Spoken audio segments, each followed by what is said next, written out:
बिस्मिल्लाहिर्रहमानिर्रहीम।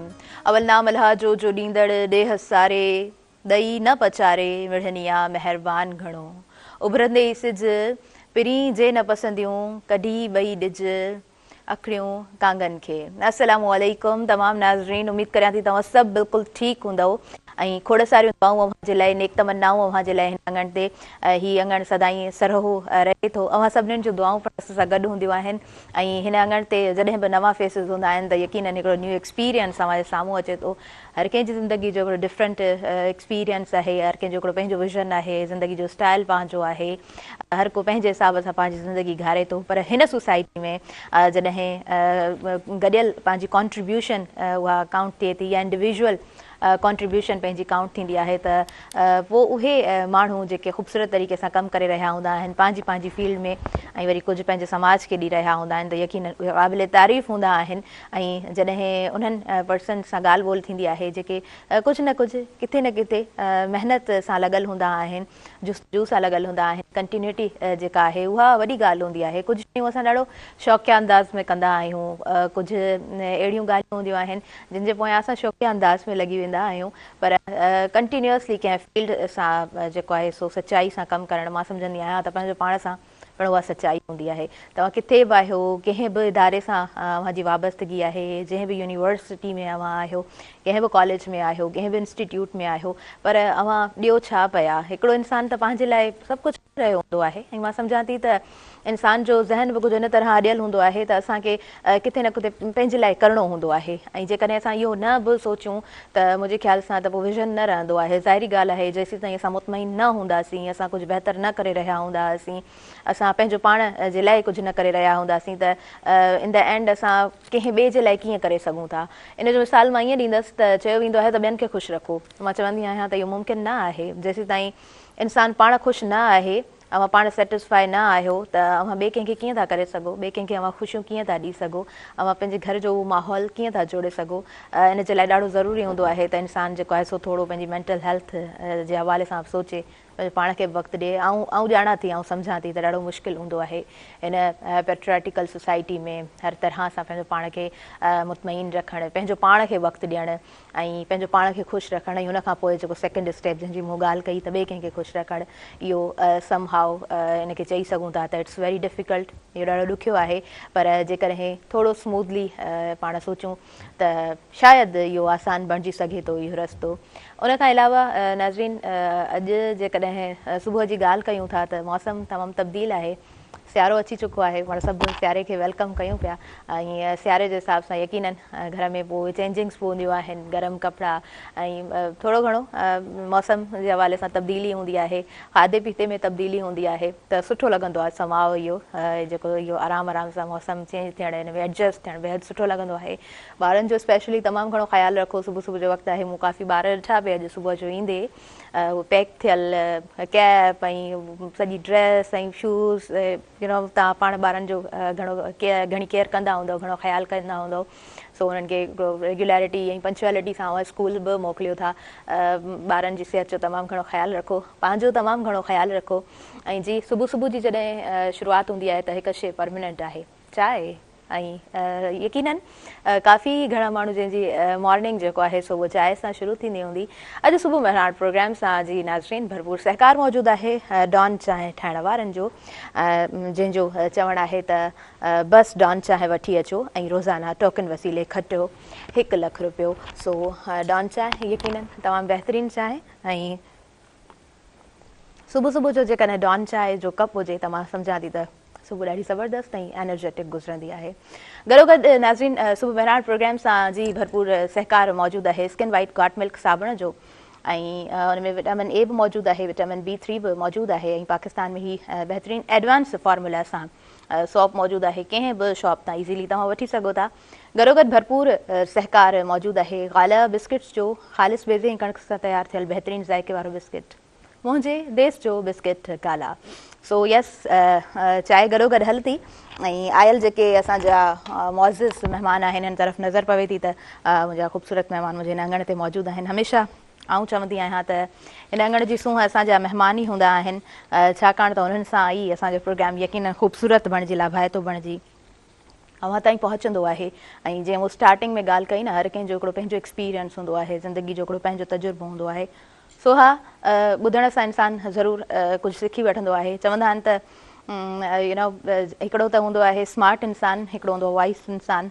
सो उहे माण्हू बि मां सम्झंदी आहियां त ॾाढा शानदार हूंदा आहिनि, जेके ॿियनि जे एक्सपीरियंस मां कुझु सिखंदा आहिनि ऐं पंहिंजी ज़िंदगी खे बहितर बणाईंदा आहिनि।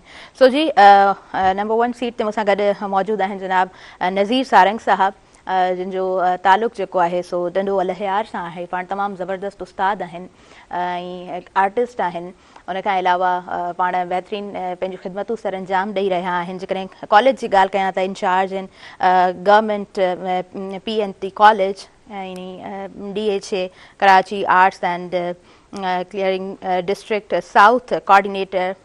सो सर जिन जो ॾाढो सुठो कमु आहे, सुठो कमु करे रहिया आहिनि।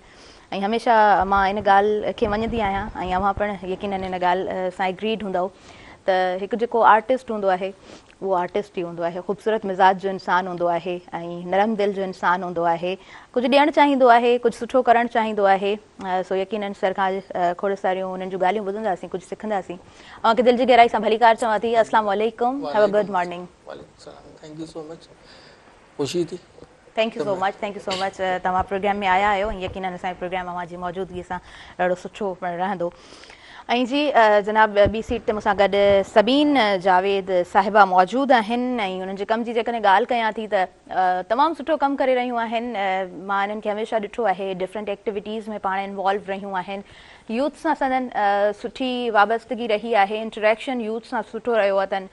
यूनिवर्सिटी जा प्रोग्राम्स हुजनि, कंहिं इदारे जा प्रोग्राम्स हुजनि, कॉलेज जा प्रोग्राम हुजनि, उन्हनि खे सुठियुनि स्टेजिस ते मां ॾिठो आहे। फाउंडर आहिनि CEO talent of Pakistan, youth activist आहिनि, ॾाढो सुठो कमु करे रहियूं आहिनि। बेसिकली पाण जेको आहे सो हिन वक़्तु जेकॾहिं ॻाल्हि कयूं त कराची में घणियूं मैडम खे घणो कराची में पायो वेंदो आहे, मैडम खे घणो कराची में ॾिठो वेंदो आहे, बट यस हैदराबाद में अक्सर प्रोग्राम्स में संदन सां मुलाक़ात थी आहे। तव्हांखे दिलि जी गहराई सां मां भली कार चवां थी। अस्सलाम वालेकुम, हैव अ गुड मॉर्निंग। वालेकुम अस्सलाम, गुड मॉर्निंग। कीअं आयो? कैसी हैं आप? ठीक फाइन, अल्लाह का शुक्र है जी। सिंधी समझ तो आती होगी, हाँ, है ना? और जी थोड़ी दिक्कत होती होगी बात थोड़ी सी प्रॉब्लम होती है, कोई मसला नहीं है। यू आर फ्री, आप उर्दू बोलना चाहें तो आप बोल सकती हैं। जी मैं आपसे पूछना चाहूँगी कि मॉर्निंग कैसी होती है सबीन साहिबा की? मॉर्निंग बहुत खुशगवार होती है, specially it's depend upon your mood. जब आपका मूड बहुत अच्छा होता है तो फिर सारी चीज़ें बहुत खूबसूरत लगती हैं। तो मॉर्निंग जो है मेरी तो माशाल्लाह फजर से हो जाती है। उसके बाद फिर एज यू नो कि डिफरेंट एक्टिविटीज़ में हम लोग इंगेज होते हैं, तो उन डिफरेंट एक्टिविटीज़ के अंदर फिर ये होता है कि शेड्यूल्स होते हैं। उसके बाद आपने जाना है बाहर और प्रोग्राम्स अटेंड करने हैं। समटाइम जब आउटडोर प्रोग्राम्स होते हैं तो उसको ज़्यादा इंजॉय करते हैं क्योंकि ट्रैवलिंग होती है, और मॉर्निंग का जो ट्रैवल होता है आई लव इट, वो बहुत खूबसूरत होता है। तो इसी तरह से हंसती मुस्कुराती खिलती खिलाती मॉर्निंग, जैसे अभी मैं निकली हूँ घर से, तो मैं मॉर्निंग को इस फॉगी, स्पेशली आपको पता है कि वेदर चेंज हो गया है, तो इस वेदर के अंदर तो सर्दियों में आप वैसे भी मॉर्निंग को एंजॉय करते हैं। बिल्कुल बिल्कुल सबीन साहिबा आपने सही कहा। ऐं मूड जी जेकॾहिं ॻाल्हि कयूं था त कॾहिं कॾहिं मूड खे न ज़ोरी ज़बरदस्ती ठीकु करिणो पवंदो आहे। सारंग साहिबु तव्हां खां पुछंदासीं, अव्हांजी हिकु आर्टिस्ट जी मॉर्निंग कीअं थिए थी? ऐं मां सम्झां थी त उन रेगुलरिटी ऐं पंक्चुअलिटी वारी ई हूंदी, अव्हांजी ज़ुबानी ॿुधणु चाहींदासीं। बेशक जेको आहे, छो जो असांजी त असां चवंदा त असां लाइ हर जेको मौसम जेको आहे न हिकु आर्टिस्ट लाइ उहो हर रोज़ु हिकिड़ो नओं जेको न असांखे जेको न मिलंदो आहे। ऐं सुबुह जो शुरूआति जेको न परवरदिगार जे नाले सां जेको न थींदी आहे, पोइ सिलसिलो जेको न हलंदो आहे, का सुठी ऑब्ज़र्वेशन हूंदी आहे त उनखे कंपोज़ करे जेको न पंहिंजे माइंड में रखंदा आहियूं। सही। उन खां पोइ जेको आहे अॻियां जेको सिलसिलो आहे ॿारनि लाइ जेको न कॉलेज में वञी ॿारनि खे जेको न उहो सॼो जेको आहे ट्वीट करिणो पवंदो आहे, सॼो सेटअप। सही। त माशाल्लाह सुबुह जी जेको आहे न शुरुआत खूबसूरत रहे, बेहतरीन खूबसूरत रहे थी। सही सही। अच्छा, उन आदत में बि त असां अची वेंदा आहियूं न, जेकॾहिं वो मॉर्निंग असांजी सवेर न थिए ऐं उन तरह सां फ्रेश न थिए त वो ॾींहुं असांजो ख़ूबसूरत न गुज़रंदो आहे।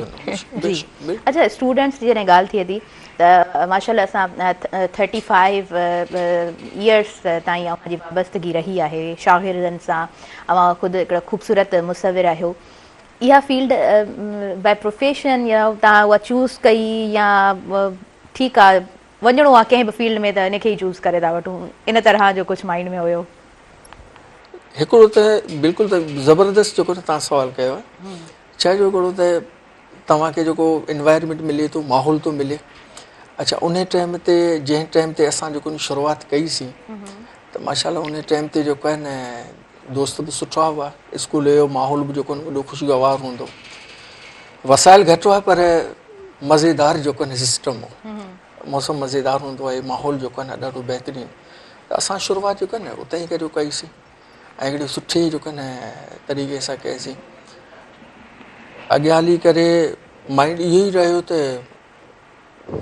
चित्रकारी में वञिणो आहे, आर्ट में वञिणो आहे, ड्राइंग जेको आहे न करणी आहे ऐं सुठो लॻो। उन करे अॼु ताईं इहो सिलसिलो असांजो कंटिन्यू आहे। अच्छा, मां सम्झंदी आहियां आम माण्हू जी ज़िंदगी में बि न उहो कैनवास हूंदो आहे, उहे रंग ज़रूरु हूंदा आहिनि। पोइ हाणे उन्हनि रंगनि सां उन कैनवास खे तव्हां कीअं सजायो था, कीअं रंगनि सां भरियो था, कीअं टिमटार हुनखे ख़ूबसूरत करे पेश करियो था ऐं पंहिंजी ज़िंदगी खे कीअं ख़ूबसूरत करियो था। थोरो ज़रूरु अव्हांजे लाइ या उन शइ खे सजाइणु ख़ूबसूरत हूंदो आहे, छो त बज़ाहिर उन शइ खे बि तव्हां सजाईंदा आहियो, पर ज़िंदगी खे ख़ूबसूरत करण जो बि जेको तरीक़ेकार आहे उहो ईअं ई आहे त तव्हां ख़ूबसूरती सां, ख़ूबसूरत रवैयनि सां, पंहिंजी तख़लीक़ सां, पंहिंजी उन वुसअत ज़रिए पंहिंजी ज़िंदगी खे ख़ूबसूरत बणायो। और सबीन साहिबा से मैं पूछना चाहूँगी कि फील्ड्स तो बहुत ज़्यादा हैं, काफ़ी सारी फील्ड्स हैं, लेकिन आपने एज अ यूथ एक्टिविस्ट बहुत ज़्यादा काम किया है, यूथ के साथ काफ़ी आपकी वो अंडरस्टैंडिंग रही है, इसके पीछे क्या रीज़न है? ये बहुत अच्छा सवाल है और इसका जवाब उससे भी ज़्यादा अच्छा है। यूथ के साथ अंडरस्टैंडिंग इस तरह से डेवलप हुई कि जब आप अपने कैरियर का आगाज़ करते हैं तो इनिशियली वो आप स्टूडेंट होते हैं, ज़रूरी नहीं है कि आप बहुत मैच्योर एज में जाके अपना कैरियर शुरू करें। So I have started my career when I was a student. So छोटी छोटी लिटिल बिट्स मेरी एक्टिविटीज़ होती थी और बहुत अच्छा लगता था कि उस टाइम असल में आपके पास इतनी ज़्यादा टेंशन्स नहीं होती हैं और आप फ्रेश माइंड होते हैं।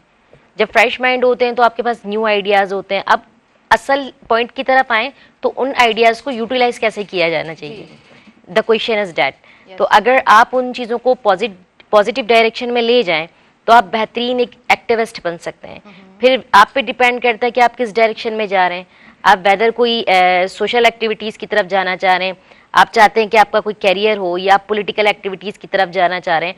आप देखिए कि हमारी ये जो यंग जनरेशन है ये अब पहले से कई ज़्यादा आप देखिए कि एनर्जेटिक हो चुकी है। और मुझे ये आइडियाज़ थे कि अगर हम अपने जो नीट एंड क्लीन माइंड होता है उसको अगर आप यूथ की तरफ लेके जाएं और जो आप खुद कर रहे होते हैं काम उसमें यूथ को भी इंगेज करें तो मेरे ख्याल में एक चेन बच जाती है, फिर आगे वो चीज़ें डिलीवर होती जाती हैं। तो बस इसी तरह से आइडिया आया। हाँ, कॉलेज लाइफ से असल में मैं देखती थी कॉलेज में डिफरेंट आइडियाज़ मुझे मिलते थे, क्योंकि मैंने जो कैरियर का आगाज़ किया था वो being a motivational public speaker किया था। छोटी छोटी से मेरे सेशंस होते थे मोटिवेशनल। अब उसके बाद फिर मुझे आइडिया आया कि ये हम जब सेशन कर रहे होते हैं तो हमें लोगों से कॉन्वर्सेशन का मौका मिलता है। सही। और इस कॉन्वर्सेशन में हमें पता चलता है कि what is wrong and what is right and what have to do in future. This is the main thing what we have to do. Sabeen साहब हम यहीं से स्टार्ट करेंगे, लेकिन टाइम थी वियो आहे शॉर्ट कमर्शियल ब्रेक जो। डॉन टी ठाहिण वारनि जो भरपूर सहकार मौजूदु आहे। डॉन टी वठो ऐं अव्हां लखपति बणिजी वञो। नाज़रीन, इन प्रोग्राम सां भरपूर सहकार मौजूदु आहे स्किन वाइट गॉट मिल्क साबुण जो, ऐं गॾो गॾु भरपूर सहकार मौजूदु आहे गाला बिस्किट्स जो। नंढो ब्रेक आहे, वरी कंटिन्यू कयां थी अव्हांजो पंहिंजो प्रोग्राम सुबुह मेहरान।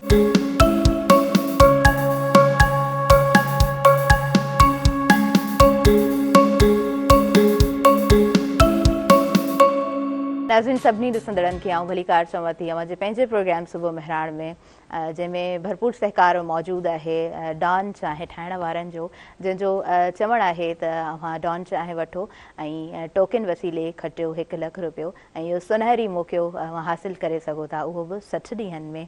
ऐं गॾो गॾु भरपूर सहकार मौजूदु आहे स्किन वाइट गॉट मिल्क साबुण जो, ऐं सहकार मौजूदु आहे गाला बिस्किट्स जो, मुंहिंजे देश जो बिस्किट गाला। हिन तरफ़ जी नज़ीर सारंग साहब असां सां गॾु मौजूदु आहिनि ऐं असां सां गॾु सबीन जावेद साहिबा मौजूदु आहिनि। सबीन साहिबा सां असांजी कचहरी जो सिलसिलो हले पियो। नज़ीर साहब, अव्हां खां मां पुछणु चाहींदमि, नज़ीर सारंग साहब जी वाबस्तगी स्टूडेंट सां आहे, सुठो एक्सपीरियंस अथनि, पाण सुठा मुसवर आहिनि ऐं आर्ट जी फील्ड ते जेतिरो ॻाल्हाइजे घटि आहे। अच्छा, जॾहिं उन्हनि रंगनि सां उहो वक़्तु गुज़रंदो आहे, माइंड में कुझु त हूंदो न त को तसवुर का शइ जेका ख़ूबसूरत करे चिटणी आहे ऐं पोइ तमामु नज़रूं जॾहिं हुनखे ॾिसनि थियूं त हर कंहिंजो हिकिड़ो पंहिंजो पर्सपेक्टिव ऐं ख़ूबसूरत तरीक़े सां जॾहिं वरी उहो अव्हांखे फीडबैक मिले थो त मां सम्झां थी फीडबैक बि हिकु मुसविर जी खुराक हूंदो आहे। सो जी अव्हां जी ज़ुबानी ॿुधणु चाहींदासीं। बिल्कुलु तव्हांजी ॻाल्हि जेको न बराबरि सही आहे।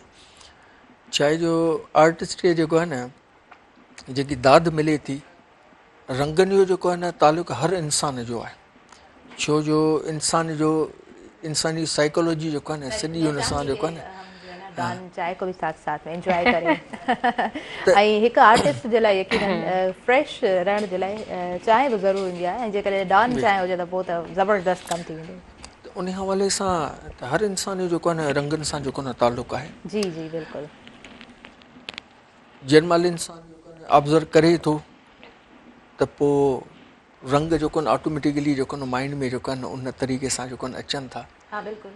ऐं इंसान जेको न करे थो कमु उन खां पोइ एक्सपीरियंस जे हवाले सां त इहो आहे जो इंसान रोज़मर्रा जे हिसाब सां जेको न करे थो आइडिया अचनि था। जेको आहे इंसान ॿाहिरि निकिरे थो हिकिड़ो पाछो ॾिसे थो या जेको न अगरि सिज जे तरफ़ जेको न ॾिसे थो या उते जेको न कुझु शयूं हुनखे नज़र अचनि थियूं त उतां बि जेको न हुनखे ऑब्ज़र्वेशन जेको न काफ़ी जेको न बहितरीनु जेको न मिले थी।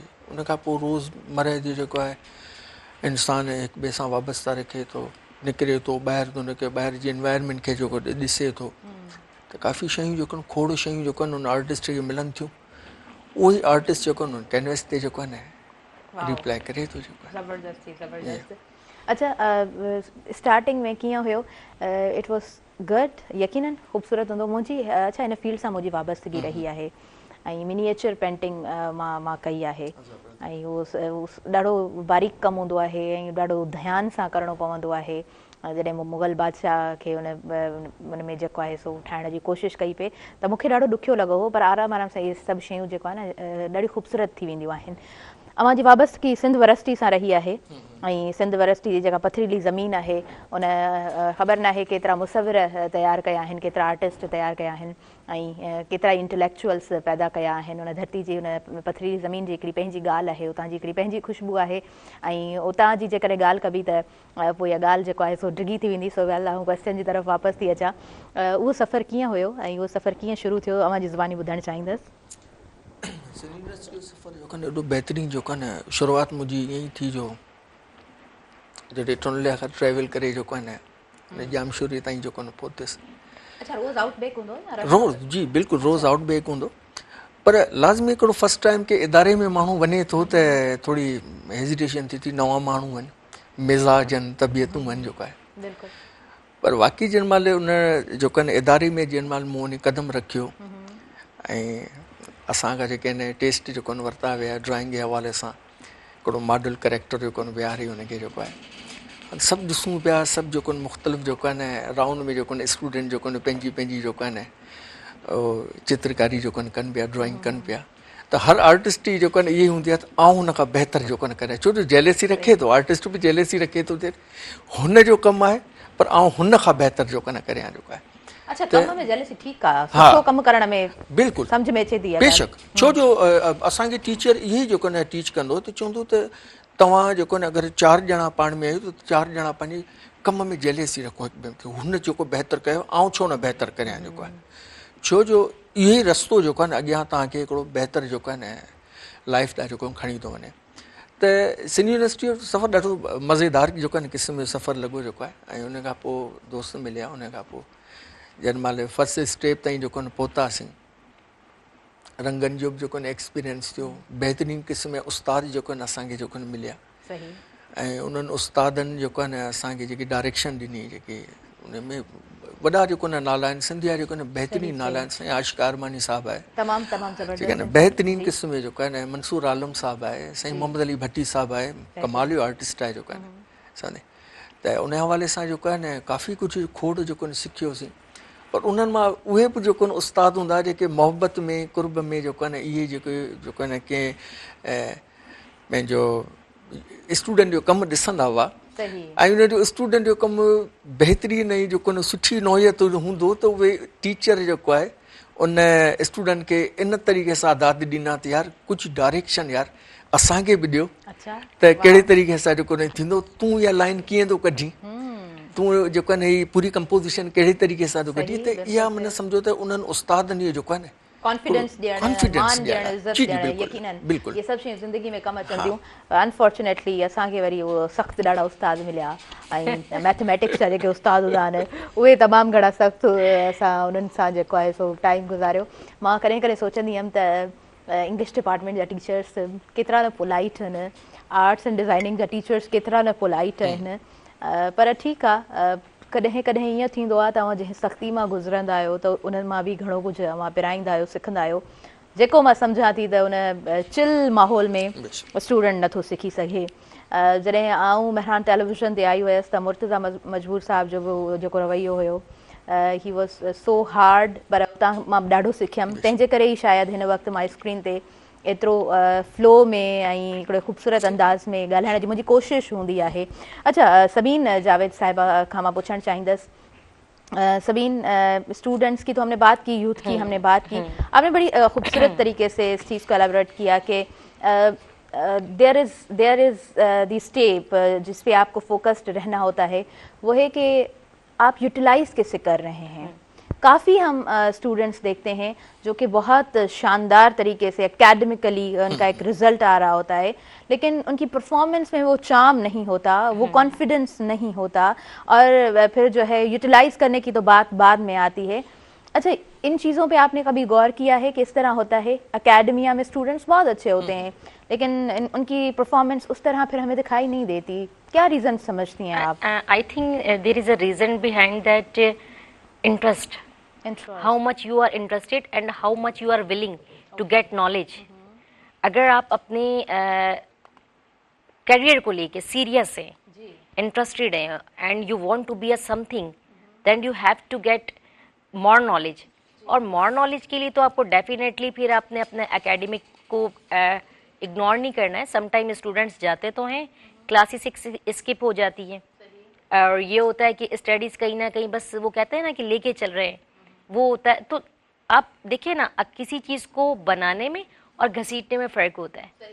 तो अब ये चीज़ें हैं। अब तालीम को अगर आप पैशन बना के स्टूडेंट्स अगर अपने गोल्स को अचीव करें तो मेरे ख्याल से वो उनके लिए ज़्यादा बेनिफिशियल है। अगर सर से बोझ उतार के फेंकना है, रखना है कि जनाब डिग्री ही चाहिए, कोई बात नहीं, A1 ग्रेड अगर हमें नहीं मिलता है तो हमें सेकंड, थर्ड या प्रमोट तो हम हो ही जाएंगे, धक्का तो लग ही जाएगा। तो ये तमाम चीज़ें इंटरेस्ट पे आपके जो है ना डिपेंड करती हैं।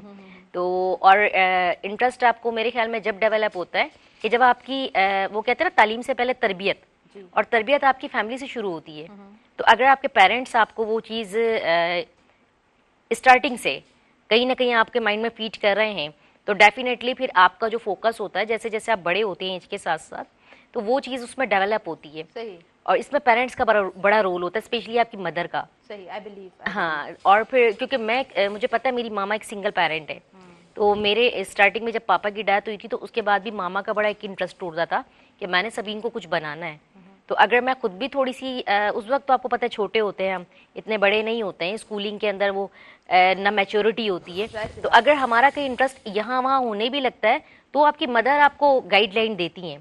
एंड मैं कहती हूँ कि she is a very good your teacher, your first teacher is your mother, and she will guide you, she will tell you than what is wrong and what is right and what have to do in your future. Good teacher, पर एक अच्छी दोस्त भी एक दोस्त भी होती है, exactly. और वो उस तरह साबित भी करती हैं हर स्टेप पे, हर स्टेज पे।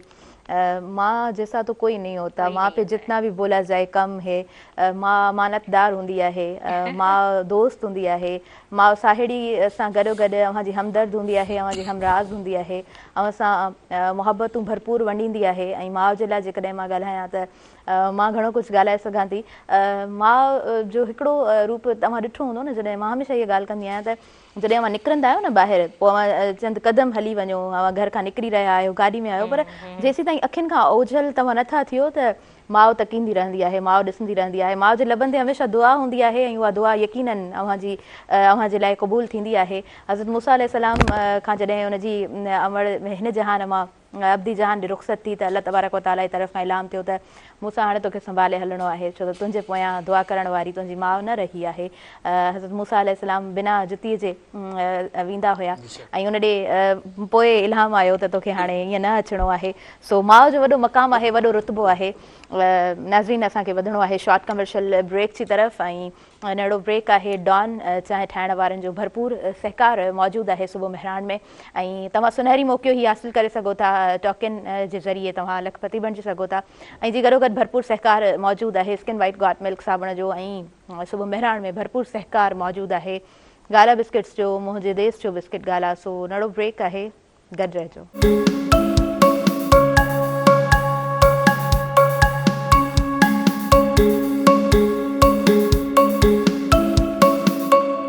नाज़रीन सभिनी ॾिसंदड़नि खे आऊं वली कार चवां थी अवां जे पंहिंजे प्रोग्राम सुबुह मेहरान में ऐं सुबुह मेहरान प्रोग्राम में भरपूर सहकार मौजूदु आहे डॉन चांहि ठाहिण वारनि जो ऐं तव्हां डॉन चांहि वठी सघो था टॉकिन जे ज़रिए लखपति बणिजी सघो था ऐं ही सुनहरी मौक़ो तव्हां हासिल करे सघो था, उहो बि 60 ॾींहंनि में।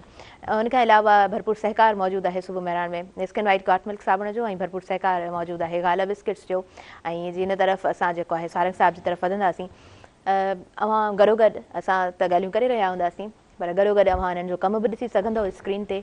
मूं राति जॾहिं कमु ॾिठो त मां सिर्फ़ु स्क्रोल कयो पर मां 2 मिंट बीही ऐं बार बार खोले ऐं जेको आहे सो हुनखे ॾिसां पई, ज़ूम करे मां ॾिसां पई त केतिरो न ख़ूबसूरत कमु थियल आहे ऐं हिकु आर्टिस्ट मतिलबु की आम शइ में कीअं जान भरे छॾींदो आहे जो ईअं ध्यानु हटाइण वारो माण्हू बि बार बार हुनखे ॾिसी रहियो हूंदो आहे। सो इहो मूं फील कयो। हिन फील्ड सां उस्तादनि सां सुठनि उस्तादनि सां मुंहिंजी बि वाबस्तगी रही आहे त मां हमेशह सम्झंदी आहियां त यस आर्टिस्ट का ॿी शइ आहे, मतिलबु इन आर्टिस्ट खे असां ईअं नथा सम्झी सघूं। सर मां तव्हां खां पुछणु चाहींदमि हीउ जेको एतिरो ख़ूबसूरत कमु आहे मतिलबु हिकु पोर्ट्रेट ते जॾहिं नज़र पवे थी त पोइ अवां हुन में गुम थी वञो था, केतिरो वक़्तु लॻंदो आहे कंप्लीट करण में? असल छा आहे जो टाइम ते जेको न को बि तव्हां कमु करियो था त उन में जेको आर्टिस्ट आहे इहो सॼो डिपेंड उन जे मथां करे थो त उनजी कंपोज़िशन छा आहे, हू पंहिंजे कम में जेको न केतिरी नवाण जेको न आणणु थो चाहे, ॿियनि खां डिफरेंट जेको न करणु थो चाहे। छो त टाइम जो त इन में जेको न कोन हूंदो आहे, इन में इहो हूंदो आहे त हिकिड़ो आर्टिस्ट आहे 2 कलाक कमु कंदो, 2 कलाकनि खां पोइ हू वरी जेको न पंहिंजो पाण खे रिलैक्स कंदो आहे, चवंदो आहे त ईअं न ऐं स्पीड सां कमु करियां त उन में का न का कोताही रहिजी वञे या कलर जे के हवाले सां या कंपोज़िशन जे हवाले सां, त उन हवाले सां हू थोरो जेको आहे न करे थो। टाइम त लॻे थो छो जो तव्हां जॾहिं जेको न कंहिं बि कम खे स्टार्ट जेको न वठो था, मां पंहिंजी ॻाल्हि थो करियां त जॾहिं मूं स्टार्ट जेको न वरितो त मूंखे ॾाढी डिफिकल्टी थी, मूंखे ड्राइंग कान ईंदी हुई, मूंखे इलाही जेको न प्रॉब्लम जेको न थींदा ऐं कंहिं दोस्त वटि जेको न वियसि, कंहिं उस्ताद वटि वियसि ऐं उनखां जेको न वञी मूं जेको आहे न सॼी कहाणी कई त आऊं ड्राइंग करियां थो पर ड्राइंग करण में मूंखे हेज़िटेशन थिए थी, मूंखे जेको आहे न डपु लॻे थो, इहो रीज़न। पोइ त मूंखे उस्ताद जेको न हिकिड़ी डायरेक्शन हिकिड़ी कमाली जेको न ॾिनी, चई त जेको न मूं हिकिड़ो बुक्स जेको न पढ़ियो design through discovery, madam Bettany आहे, USA आर्टिस्ट आहे, उन साइकोलॉजी तरीक़े सां जेको न रिसर्च कई त उमूमन ड्राइंग हुजे या अदरवाइज़ जेके बि सब्जेक्ट हुजनि, ॿार असांजा सब्जेक्ट एडॉप्ट छो कोन था कनि। जेको आहे असां माना 100 जेको आहिनि क्लास में अगरि 50 जेको आहिनि ॿार आहिनि ऐं उन्हनि ॿारनि खे जेको आहिनि उन मां ॿार मां तक़रीबन 8 या 10 ॿार जेको आहिनि सब्जेक्ट एडॉप्ट कनि था, अदरवाइज़ जेको आहिनि उहो ॿार जेको आहे न 0। त छा आहे जो नेचुरली कुदरती जेको आहिनि अलाह साईं ब्रेन खे जेको आहिनि 2 हिसनि में तक़सीम कयो आहे। हिकिड़ो ॿारु आहे जेको फॉर्म खे जेको आहे न जज थो करे, त उन ॿार खे चइजो त हीउ छा आहे, हू चवंदो एप्पल आहे। आउं जेॾी महिल ड्राइंग कंदो आहियां, ऐं जेॾी महिल कंपोज़िशन कंदो आहियां त उहो पूरो जेको व्यू आहे पंहिंजे जेको न माइंड में जेको न उनखे बाक़ाइदे फॉर्म में सूरत में रखंदो आहियां। जेको आहे जॾहिं इहो मूं सॼो प्रैक्टिकल जेको न कयो ऐं इहा एक्सरसाइज़ मूं कई त मूंखे ऑटोमेटिकली रिज़ल्ट जेको न अचणु लॻी। जेको आहे त इन तरीक़े सां जेको आहे न अगरि जेको आहे न इंसानु थोरी महिनत करे त इंशाअल्लाह ताला जेको आहे न कंहिं क़िस्म जो कोन। अगरि मां इन फील्ड में टाइम ॾियां त मां ॾाढी सुठी आर्टिस्ट बणिजी सघियसि थी, पर अनफॉर्चुनेटली मूं मैथमेटिक्स खे टाइम ॾिनो। ठीकु आहे, उहा डिग्री त मूं वटि आहे बट मूंखे इंट्रस्टिंग लॻंदी आहे इहा फील्ड। मां अॼु ॾींहं ताईं उन्हनि कलर्स सां पंहिंजो टाइम स्पेंड कंदी आहियां। अच्छा, मूंखे स्टार्टिंग में मां जंहिं शइ खे ॾिसंदी हुअसि एक्ज़ैक्ट उन शइ खे ठाहिण जी कोशिशि कंदी हुअसि, ऐं फॉर्चुनेटली मां चवां या अनफॉर्चुनेटली उहा शइ उन तरीक़े सां मां ठाहे तयारु करे वेंदी हुयसि। पोइ थींदो ईअं हुयो बायोलॉजी एंड असांजा जेके केमिस्ट्री फिज़िक्स उनजा मूंखे प्रैक्टिकल्स स्टूडेंट्स जा बि ॾाढा मिलंदा हुया, त बसि हीउ थोरो कमु करे ॾे, असांखे थोरो ठाहे ॾे, त उन में बि जेको आहे सो मुंहिंजी उहा प्रैक्टिस मां सम्झां थी वई। बाक़ी आहे त उहो ई सर्किल, उहे लाइन्स, ट्राइंगल, रेक्टेंगल, उन्हनि ई शयुनि खे बसि पोइ तव्हां उन शइ खे सम्झी वठो त आराम आराम सां कंदा रहंदा आहियो त ख़ूबसूरत कमु तव्हां करे सघो था। अच्छा, ॿी ॻाल्हि तव्हां ॾाढी ख़ूबसूरत कई स्टूडेंट्स जे हवाले सां, त हर स्टूडेंट जेको आहे सो उहो चैम्पियन न हूंदो आहे न, हर स्टूडेंट गॉड गिफ्टेड न हूंदो आहे, हर स्टूडेंट जीनियस कोन हूंदो आहे, सभिनीनि जो हिकिड़ो पंहिंजो डिफरेंट माइंड आहे, पर शर्त इहा आहे त उस्ताद हुअणु खपे।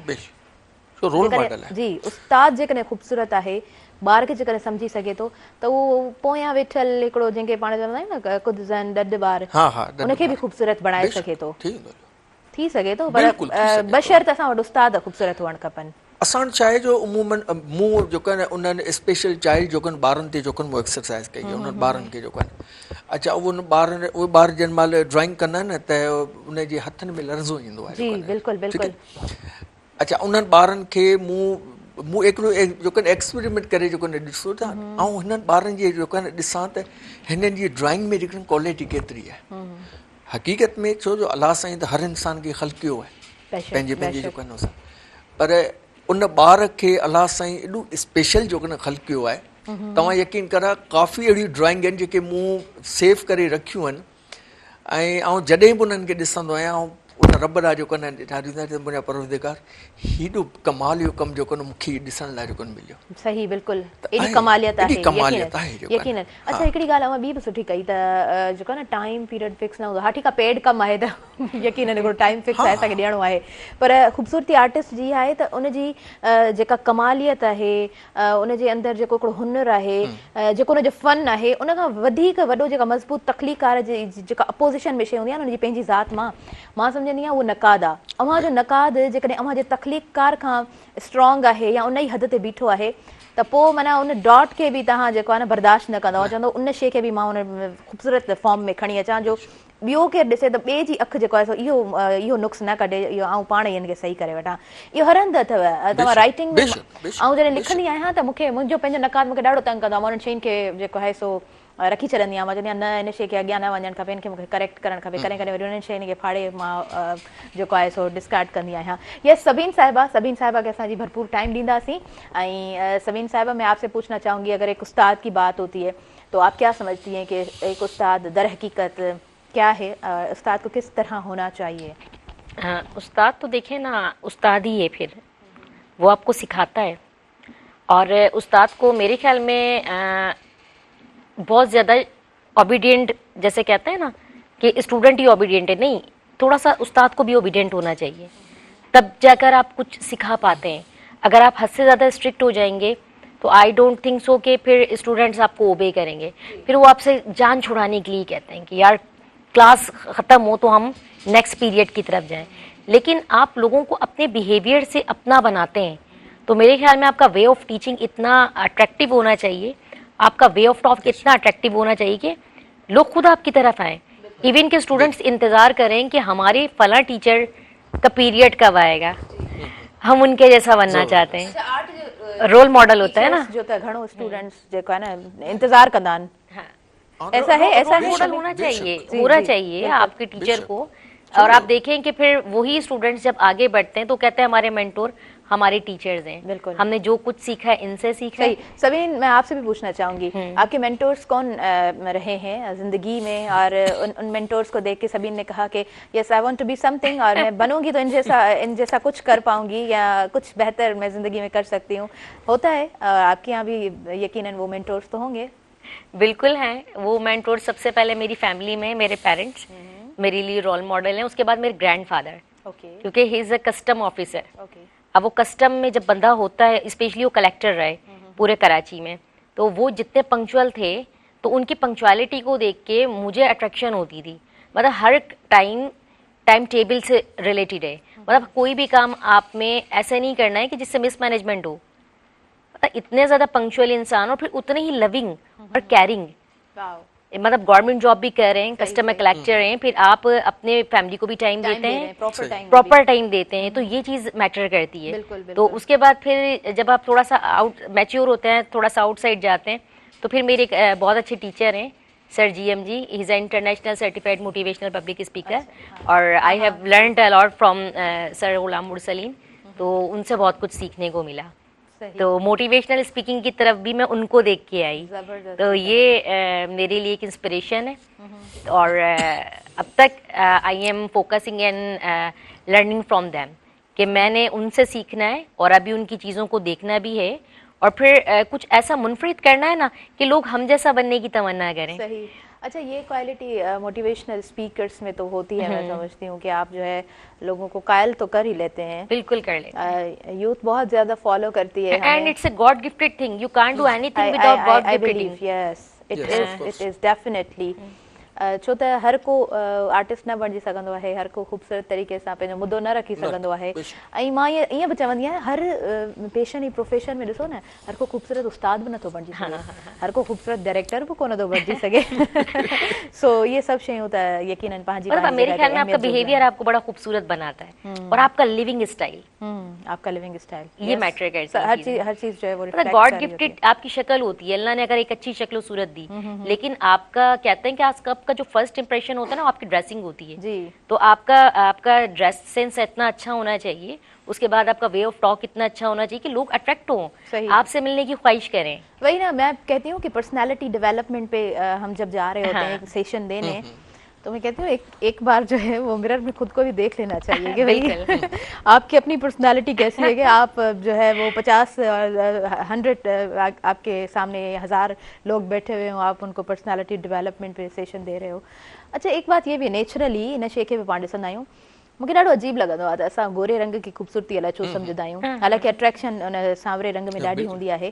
ॿी ॻाल्हि इहा त मां ईअं बि चवंदी आहियां त असां वटि ॾिसो गोरा चिटा ॾाढा असां ॾिसंदा आहियूं पठान जेके उन रेड़ी ते बीठा हूंदा आहिनि, पर उन्हनि में उहा अट्रैक्शन कॾहिं बि न हूंदी आहे, पर उन्हनि सांवरे ॿार में जेको ईअं वेंदो पियो आहे, उनजूं अखियूं कॾहिं ख़ूबसूरत लॻंदियूं आहिनि, स्माइल कॾहिं ख़ूबसूरत लॻंदी आहे, अंदाज़ ॾाढो ख़ूबसूरत कॾहिं लॻंदो आहे। सो इहे कुझु शयूं नेचुरली हूंदियूं आहिनि। अच्छा सारंग साहब, मां खां पुछणु चाहींदमि त जॾहिं तव्हां ॻाल्हि कयो था उन्हनि ॿारनि जी जेके ॿार उन तरीक़े सां शयुनि खे अंडरस्टैंड न करे सघंदा आहिनि, अव्हांजी भला मैथडोलॉजी छा हूंदी आहे एज़ अ टीचर? तव्हां ॿारनि खे पोइ कीअं हर ॿार खे उन फॉर्म में आणींदा आहियो? जी ॾिसो, पहिरीं ॻाल्हि त ॿार जेको आहे न, जंहिं महिल उस्ताद वटि अचे थो त उहो टीचर जेको आहे न ज़हनी तरीक़े सां प्रिपेयर हुअणु खपे त हीउ ॿार जेको आहे न ख़ाली हथ न हितां न वञे, जेको आहे सही। अच्छा, ऐं जंहिं महिल हक़ीक़त जेको आहे न कॉलेज में जेको आहे न हुते ॿारड़ियूं आहिनि, ॿारनि जेको आहे न वेंदो आहियां, त उहो बाक़ाइदे जेको आहे न उहो स्मूथ जेको आहे न थी वेंदियूं आहिनि। त अॼु कोई टीचर आहे, कुझु नई का जेको आहे न टेक्निक ॾींदो, का नई ॻाल्हि जेको आहे न कंदो, जेके असांजे सब्जेक्ट जे हवाले सां हूंदी, ऐं जंहिं महिल हुननि ते बीहंदो आहियां ऐं हिननि ते जेको आहे न हुनजे डायरेक्शन ते जेको आहे ॾींदो आहियां। अच्छा, उन्हनि में काफ़ी ॿारनि जा बहितरीनु क़िस्म जा सवालात हूंदा आहिनि, त अगरि सर मूं वटि जेको आहे न स्केच बुक जेको आहे न आई कोन्हे, मूंसां हीअ प्रॉब्लम हुआ नी, हीअ मामला आहिनि, त उन में जेको आहे उन में आउं चवंदो आहियां त न्यूज़पेपर आहे, हा, सिमटी बोरी आहे, बहितरीनु क़िस्म जो कमु। अगरि उन ई ते जेको सिमटी बोरी ते तव्हां जेको आहे न चारकोल सां जेको आहे न हिकिड़ो बहितरीनु तरीक़े सां जेको आहे न का कंपोज़िशन करियो, त उहा पेंटिंग जेको आहे न बहितरीनु जेको आहे न थी वेंदी। हिकिड़ो ॿारु नथो अफोर्ड करे सघे, ठीकु आहे। अच्छा, इहे प्रॉब्लमूं बि आहिनि असां वटि, ॾाढियूं प्रॉब्लमूं आहिनि। अच्छा, मां सम्झां थी घणा आर्टिस्ट त उन मंज़रे आम इन जे लाइ मिटिजी विया जो उन्हनि वटि बिल्कुलु बिल्कुलु सहूलियतूं न छो जो असांजो जेको मैकेनिज़म आहे न, उहो इन शइ खे अॼु ताईं जेको न फोकस न करे सघियो आहे। इदारा मुख़्तलिफ़, मूंखे हिकिड़ी टीचर हिकिड़ो कमाल ई जेको न चयो, मुंहिंजो डीओ भाई जेको आहे न वॾो जेको न अदबी जेको न ज़ौक़ जेको न वॾो बहितरीनु जेको न उस्ताद आहे डिस्ट्रिक्ट साउथ में, त उहो चवंदो इदारो जेको आहे न मां आहे तव्हांजी, यकीनन, ठीकु आहे न, यकीनन। अच्छा, लाज़मी ॻाल्हि आहे त मां जेको आहे न सभिनी खे जेको न ॾिसे पई, ऐं उस्ताद आहियां, ॿारनि खे इहो जेको न ज़हन में वेंदो आहे त मुंहिंजी नज़र में 50 वेठो हुयो, 50 बराबरि आयो। सही। को बि ॿार जेको आहे न कोन्हे त भई न को स्पेशली जेको न हुन ॿार खे जेको न घणो जेको न ब्लैक थो करे ऐं उन न ऐं उन ई ॿार ॾांहुं जेको आहे न घणो जेको न फोकस कंदो आहे जेको ॿार बिल्कुलु डल हुजे जेको सेंटेंस ॾाढो मशहूर थियो न, हाँ, अपने कमज़ोर स्टूडेंट्स का हाथ नहीं छोड़ता। नहीं छोड़ता। सही। त उन ई ॿार खे जेको न ऐं जेको न कनि तक़रीबन मुंहिंजी जेको कोशिशि आहे मूं तक़रीबन हेसी ताईं जेको न सभई एग्ज़िबिशन उन्हनि ॿारनि जो जेको न करे चुको आहियां। ज़बरदस्त ठीकु आहे ज़बरदस्त। न वीकेंड जेको न वीकेंडली जेको न उन्हनि जे ॿारनि जो हींअर हिकिड़ो पाकिस्तान आर्ट काउंसिल में जेको न एॾो कमाल इहो जेको न पूरे कराची जो जेको न एग्ज़िबिशन हुई ऐं जेको न सिखणु ऐं सेखारणु उन हवाले सां जेको न हिकिड़ो इदारो हो, उन जेको न सॼो कमु कयो। तव्हां यकीन कंदा त उन्हनि ॿारनि जो जेको वलवलो हो, उन्हनि ॿारनि जी का जुस्तजू हुई आर्ट जे हवाले सां, कमु करण जे हवाले सां, मूं कॾहिं पंहिंजी लाइफ में एतिरो कमु न ॾिठो जेको आहे। माना उहे ॿार जेके मूं सोचियो कोन त माना हू एतिरी जेको न ऑब्ज़र्वेशन रखनि था। सही ॻाल्हि। मॉडल्स जेको आहे न स्कल्पचर जे हवाले सां ऐं उन खां पोइ जेको आहे न कैनवेसनि ते लाइफ जेको न हू जेको न ॿार कमु कनि पिया। एनिमेशन में मौजूदा टाइम में जेको न एनिमेशन जे हवाले सां जेको कमु पियो हले, कार्टून जे हवाले सां त कार्टून कैरेक्टर में जेको न हू कमु कनि पिया। त हुननि खे ॿारनि खे अगरि थोरी जेको न हुन गाइडलाइन मिलंदी, पर किथे असीं पर्सकरदाई जेको न ॻोठनि में वञूं था, अहिड़नि अहिड़नि ॻोठनि में वञूं था जिते उन्हनि जो आर्ट ॾिसी असां वञी चऊं था त हिननि ॿारनि खे मटीरियल छो कोन थो मिले हुते। अगरि इहे शयूं रंग मिलनि उन्हनि खे, ॿारनि खे शीटूं मिलनि, ॿारनि खे फैसिलिटी मिले त उहे इदारा जेको न छो कोन था कमु कनि उन्हनि ॿारनि लाइ। माने असां अगरि अच्छा नज़ीर सारंग साहब ॾाढी तव्हां ख़ूबसूरत ॻाल्हि कई आहे। अच्छा असां घणी कोन था एक्सपेक्टेशन रखूं त सभु कुझु उन्हनि खे मिले, पर उन्हनि जी जेके बेसिक फैसिलिटीज़ आहिनि उहे बि जेकॾहिं पूरियूं थियनि न त हर शइ खे उहो थोरो ख़ूबसूरत तरीक़े सां ॾिसी सघंदा। अच्छा जी, असां न्यूज़ ब्रेक जी तरफ़ अॻियां वधंदासीं ऐं सुबुह मेहरान सां भरपूर सहकार मौजूदु आहे डॉन चांहि ठाहिण वारनि जो, ऐं तव्हां डॉन चांहि वठी सघो था ऐं टोकन ज़रिए लखपति बणिजी सघो था। ऐं गॾो गॾु भरपूर सहकार आहे स्किन वाइट गॉट मिल्क साबुण जो, ऐं सुबुह मेहरान में भरपूर सहकार आहे गाला बिस्किट्स जो, मुंहिंजे देश जो बिस्किट गाला। सो नंढो ब्रेक आहे, काॾे न वञिजो, ॾिसंदा रहिजो अव्हांजो पंहिंजो प्रोग्राम सुबुह मेहरान।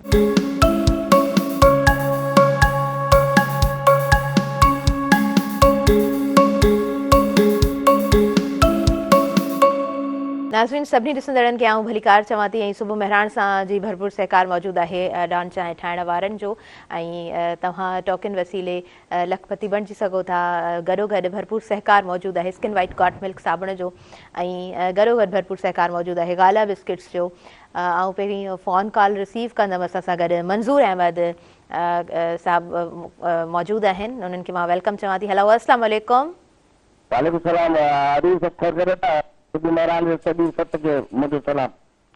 तव्हांजी महिरबानी, तव्हां प्रोग्राम में शामिल थिया आहियो, छा चवणु चाहींदो प्रोग्राम जे हवाले सां?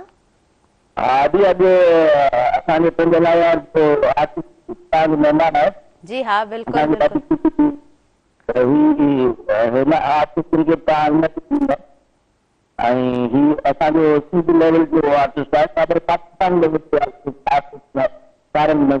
माना बिल्कुलु बिल्कुलु तमामु ख़ूबसूरत कमु आहे संदन। अव्हां जो आवाज़ ॿुधनि पिया, अव्हां ॻाल्हाइणु चाहींदव? जी जी बिल्कुलु ॻाल्हाईंदासीं। जी सर। नज़ीर साईं सभु ख़ैर? अल्हम्दुलिल्लाह अल्हम्दुलिल्लाह। मंज़ूर भाई कहिड़ा हाल? ख़ुशि आहियो? जी जी जी। कीअं था महसूस करियो अॼु? कीअं था महसूस करियो प्रोग्राम? अॼु प्रोग्राम बहितरीनु जेको आहे न गेस्ट ऐं उन खां पोइ महिराण जो जेको न हेॾी जेको आहे न बहितरीनु क़िस्म जो रंग जेको आहे ऐं सुबुह महिराण जे हवाले सां ॾाढो कमाल जो प्रोग्राम आहे। छो जो हीउ मैसेज जेको आहे न पूरी सिंध आहे, सम्झे पूरी महिराण ॾाढो जेको आहे न हीउ मैसेज आहे ऐं ॾाढी ख़ुशी थी जेको आहे।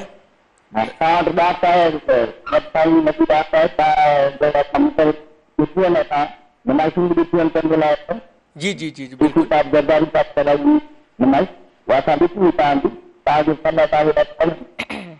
सर महिरबानी महिरबानी महिरबानी सर ॿियो सवाल आहे त तव्हां सवाल करे सघो था। थैंक यू जी, थैंक यू, तव्हां प्रोग्राम में शामिल थियो। कॉल ड्रॉप थी चुकी आहे। थैंक यू सो मच, तव्हां प्रोग्राम में शामिल थियो। मूं स्टार्टिंग में ॻाल्हि कई न त आर्टिस्ट खे जेकॾहिं मुसविर खे कंहिं उहो आर्ट जे कंहिं बि फॉर्म में को बि पर्सन कमु करे रहियो हुजे हुनखे जेकॾहिं फीडबैक सुठो मिलंदो आहे उहो यकीन हुनजी बहितरीनु खुराक हूंदी आहे। जी अच्छा सबीन साहिबा जी तरफ़ मां अॻियां वधणु चाहींदमि। सबीन साहिबा आप जिस तरह से काम कर रही हैं, सेशंस आपके यहाँ बहुत होते हैं, क्या मोटो होता है, किस तरह से काम होता है, सेशंस किस तरह से हो रहे हैं, क्या टॉपिक्स होने चाहिए इस वक्त अगर हम यूथ के प्रॉब्लम्स देखते हैं तो? जी आपकी ज़ुबानी सुनना चाहूँगी मैं। इसके अंदर कोशिश ये कि किसी भी तरह से हम यूथ के जो बेसिक प्रॉब्लम्स हैं और उसके बाद उसकी जो सेल्फ डेवलपमेंट है उसको हाईलाइट करें, और ना सिर्फ उन्हें हाईलाइट करें बल्कि उसकी इस्लाह के लिए उनको ऐसे मौके भी फराहम किए जाएं कि जिससे उनके फाइनेंशियल रिसोर्सेज भी फुलफिल हो जाएं। और सेकेंडली ये, क्योंकि यूथ को सबसे पहला मसला यही है, स्पेशली जो सेल्फ डिपेंड है उनको ज़्यादा ये मसले मसाइल हैं, ठीक है। और फिर सेकंड ये कि उनकी जो ग्रोथ हो रही होती है उसके लिए डेफिनेटली आप किसी भी तरह से अपने एक्सपेंस को स्प्रेड करते हैं। जब स्प्रेड करना शुरू करते हैं तो वो बेहतर तरीके से यूटिलाइज होता है।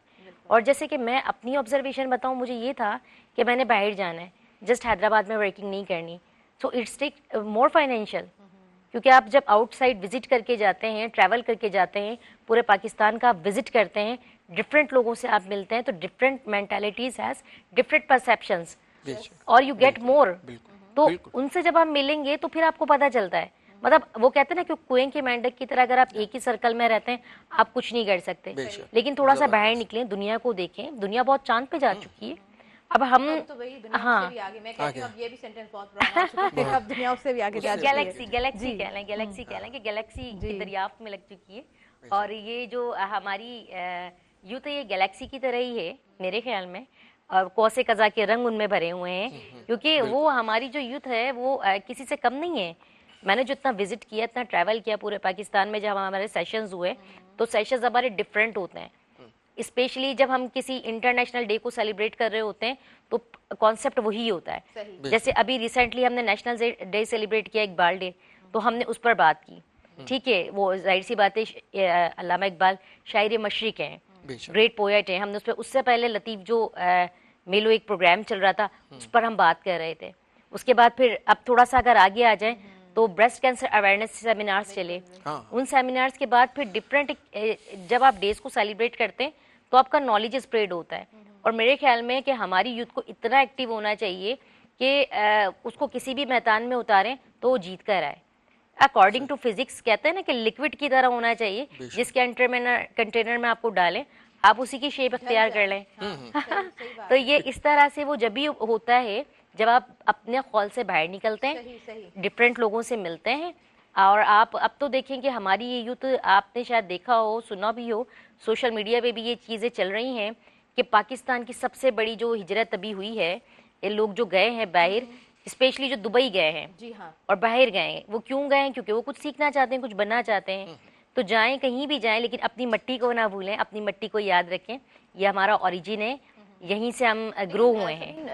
ये बहुत जो है ना दुख की बात भी है कि इतना वो जो क्रीम कलेक्ट हो जाता है बाहर की तरफ। जाहिर सी बात है, स्टूडेंट्स चाहते हैं, यूथ चाहती है कि हम मूव हों, क्योंकि हमारे यहाँ वसाइल नहीं है। और बाहर की दुनिया यूथ को वेलकम कहती है। बाहर की दुनिया यूथ के वेलकम चवे थी, टैलेंट के वेलकम चवे थी। हितां जी जेका प्रोडक्शन आहे उहा जॾहिं ॿाहिरि वेंदी आहे त उहो यकीनन उहो कमाल करे ॾेखारींदी आहे। इहो ई रीज़न आहे जो उतां जी दुनिया उन्हनि खे वेलकम चवे थी। हमेशह पाण ॾिसंदा आहियूं जॾहिं तालीम जी ॻाल्हि थींदी आहे त असां वटि उहो मयार न मिलंदो आहे, पर उनजे बावजूद बि उते वञी करे तव्हां उन्हनि माण्हुनि सां कॉम्पिटेट कयो था।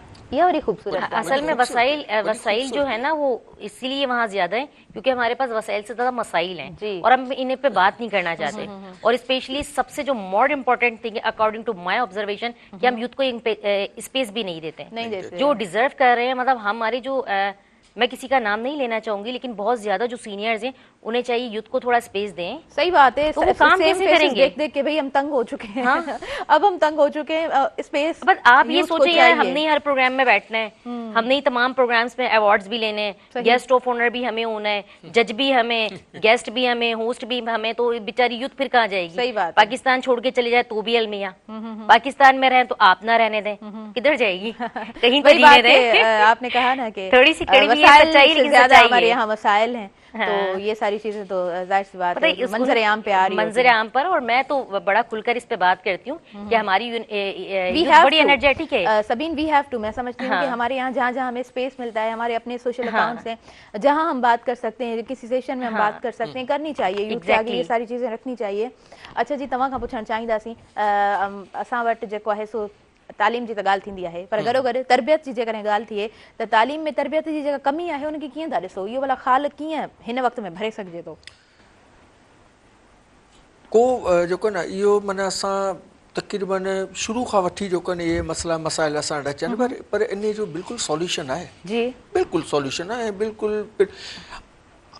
उन जी नंढी मिसाल असां वटि आहे त पूरी सिंध आहे, पूरी पाकिस्तान या जो दुनिया आहे, दुनिया में जेको न काफ़ी अहिड़ा एशियन मुल्क आहिनि जेके असांजी जेको न तारीख़ जेको आहे न हिसो जेको न खणी उहे आर्टिस्ट जेको न वञनि था, पंहिंजो ईरान वञनि था, जी, ऐं उन खां पोइ आज़रबाईजान जेको न वञनि था सेरामिक्स जे हवाले सां, ठीकु आहे न। सेरामिक्स में बाक़ाइदे उहो वर्कशॉप जेको न असांजे हिते जेको यंग छोकिरा जेको न बहितरीनु सेरामिक्स जे हवाले सां, ऐं उते आज़रबाईजान आहे या ईरान आहे या ॿिया जेके इस्लामी मुल्क आहिनि उन्हनि में, त असल छा आहे जो असां वटि इन करे जेको इहे मामलात आहिनि जो असां उन्हनि खे सभिनी वारी ॻाल्हि त असांखे स्पेस असां उन्हनि खे कोन था ॾियूं। ॾिसो स्पेस जॾहिं मिलंदो कमु कंदो जेको आहे, बग़ैर मैदानी न को वेड़ी थी थिए, न को जेको आहे न रांदि थी थिए। जे उन स्टूडेंट खे हिकिड़ो ग्राउंड मिलंदो त रांदि बि रहंदो ऐं जेको न बहितरीनु तरीक़े सां पंहिंजो सेटअप जेको न सही कंदो सही, जेको आहे। मतिलबु तव्हांजो चवण जो मक़सदु आहे त असांखे प्रॉपर स्पेस ॾियणु हाँ, खपे, पर असांखे माहौल उन तरह जो जोड़णु खपे Correct. त हर स्टूडेंट्स जेको आहे सो पंहिंजे फ़न सां लाॻापियल, पंहिंजी उन फील्ड सां लाॻापियल जहिड़ो हुनजो ज़हन आहे उहो उन तरीक़े सां तयारु थी सघे। इहे ॾाढा असां वटि मसइला घणा आहिनि, त असां उन ॿार जी उन साइकोलॉजी खे कोन सम्झंदा आहियूं, स्टूडेंट्स टीचर स्पेशली साइकोलॉजी खे न सम्झंदो आहे, अंडरस्टैंड न करे सघंदो आहे, त स्टूडेंट ज़ाहिरी ॻाल्हि आहे उनजी हिकु फील्ड ई न आहे, उनजो उहो ज़हन ई न आहे। हिकु आर्ट जे माण्हू खे खणी तव्हां जेको आहे सो इंजीनियर बणाइणु चाहींदव त हू सुठो इंजीनियर त न बणिजी सघंदो। बिल्कुलु न। सो ये ॻाल्हियूं बिल्कुल आहिनि। सबीन से भी मैं पूछना चाहूँगी, सबीन यही क्वेश्चन मैं आपसे भी करना चाहूँगी, आप भी जाहिर सी बात है अपना पर्सपेक्टिव रखें। मैं सुनना चाहूँगी कि हमारे यहाँ तालीम की तो बात होती है लेकिन तरबियत की तो बहुत ज़्यादा कमी है, तो इस गैप को इस दौर में स्पेशली कैसे फिल किया जा सकता है? By making motivational sessions. Okay, क्योंकि वो कहते हैं ना, according to this quotation, you can't do anything without motivational. If you want to motivate others, then you have to motivate yourself first. Okay. तो जब आप खुद मोटिवेटेड होते हैं ना, विलिंग होते हैं, सेल्फ मोटिवेटेड, फिर आप देयर इज अ वे, तो फिर आप बेहतर तरीके से काम करते हैं। अभी भी देखिए ना, किताबों से आपने सीखा वो होता है इल्म। जब आप लोगों से सीखते हैं, आप और हम बात करते हैं, और स्पेशली वक्त आपको सिखाता है, वो तरबियत होती है। सही, क्योंकि आपके पास एक्सपीरियंस आ जाता है ना, और कुछ चीजें गॉड गिफ्टेड भी होती हैं। हम उस वे पे भी जाएंगे कि बहुत छोटी उम्र में बहुत सारे लोग ऐसे हैं जो बहुत मैच्योर हैं और बहुत कामयाब तरीन हैं, और बहुत बड़े बड़े बिजनेस में वो आगे आए हैं और आगे बढ़ रहे हैं। और बहुत सारे ऐसे लोग भी हैं जो बहुत मैच्योर एज की तरफ है लेकिन वो इतने ज्यादा सक्सेसफुल नहीं है। सही, तो इसमें लक का भी बड़ा अमल दखल होता है, और सेकेंडली आपकी तरबियत का भी अमल दखल होता है। तरबियत मोस्ट इंपॉर्टेंट थिंग है कि वो फैमिली से शुरू हो, स्पेशली आपकी वो कुछ चीज़ें हेरिडिटी में भी गिफ्ट होती हैं, पेरेंट्स की तरफ से भी होती हैं, फैमिली से भी बंदा सीखता है, एनवायरनमेंट से भी बंदा सीखता है, अपनी सोशल लाइफ से भी बंदा सीखता है। तो इसके लिए मोटिवेशनल सेशंस अरेंज किए जाएं। हम आजकल उसी पे काम कर रहे हैं, छोटे छोटे से सेशंस रखते हैं और कोशिश करते हैं। देखिए ना, हम सबको मोटिवेट नहीं कर सकते, लेकिन अगर हम अपना ही काफिला लेके चलें तो हम कुछ हीरो को निकालने में कामयाब हो जाएंगे। ये बात जो है ना वो आपने बहुत खूबसूरत की है। अभी अगर हम इस प्रोग्राम की बात करें तो ये भी देखें एज एन अवेयरनेस आगे जा रहा है। पता नहीं कितने लोग, कितने जहन हमारे सामने होंगे, कितनी नजरें हमारे सामने होंगी जो हमें देख रही होंगी, लेकिन वी डोंट नो कि कौन कौन देख रहा है। उन सब में अगर 4 लड़कियां, फॉर एग्जाम्पल 2 लड़कियां कुछ समझ लेती हैं, कुछ अच्छा करने की कोशिश करती हैं, ब स्टूडेंट्स जे करे समझी वठनि था आर्ट जी फील्ड यस मां इन फील्ड जो आहियां, हाँ करे सघां थो या करे सघां थी, या असां जी अवां सभिनी जी दैट इज अवर सक्सेस ना। यस यस, दैट इज। अच्छा, पाण कंटिन्यू कयूं था, पर वक्त थी वियो आहे अगेन शॉर्ट कमर्शियल ब्रेक जो। नाज़रीन, भरपूर सहकार मौजूदु आहे डॉन चांहि ठाहिण वारनि जो, ऐं ख़ूबसूरत सुनहरी मौक़ो आहे जो अवां टोकन फिल कयो, ऐं तव्हां जेको आहे सो लखपति बणिजी सघो था। इहो डॉन चांहि ठाहिण वारनि जो चवणु आहे, ऐं गॾोगॾु भरपूर सहकार मौजूदु आहे स्किन वाइट गॉट मिल्क साबुण जो जेको एडवांस फॉर्मूला सां गॾु मौजूदु आहे ऐं जी गाला बिस्किट जो बि भरपूर सहकार मौजूदु आहे मुंहिंजे देश जो बिस्किट गाला। सो नंढड़ो ब्रेक आहे, वरी असां सां गॾु रहिजो।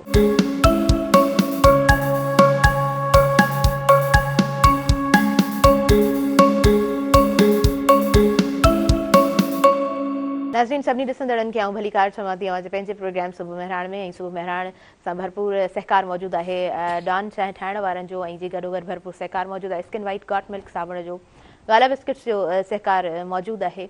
ऐं असांजो प्रोग्राम ख़ूबसूरत तरीक़े सां अव्हां ताईं पहुची रहियो आहे। प्रोग्राम में नज़ीर सारंग साहब ख़ूबसूरत ॻाल्हियूं करे रहिया आहिनि आर्ट जी फील्ड जे हवाले सां, ऐं आर्टिस्ट यकीनन उहो हसास हूंदा आहिनि ऐं उहो स्टूडेंट्स खे सम्झणु, उन्हनि सां टाइम स्पेंड करणु, उन्हनि खे उन्हनि जे लाइ मशल राह बणिजणु, उहो उस्ताद जो मां सम्झां थी हिकिड़ो अहम कमु हूंदो आहे। उस्ताद समाज जो सुधारक हूंदो आहे, उस्ताद कुझु ॾींदड़ हूंदो आहे, उस्ताद कुझु बणाईंदड़ हूंदो आहे।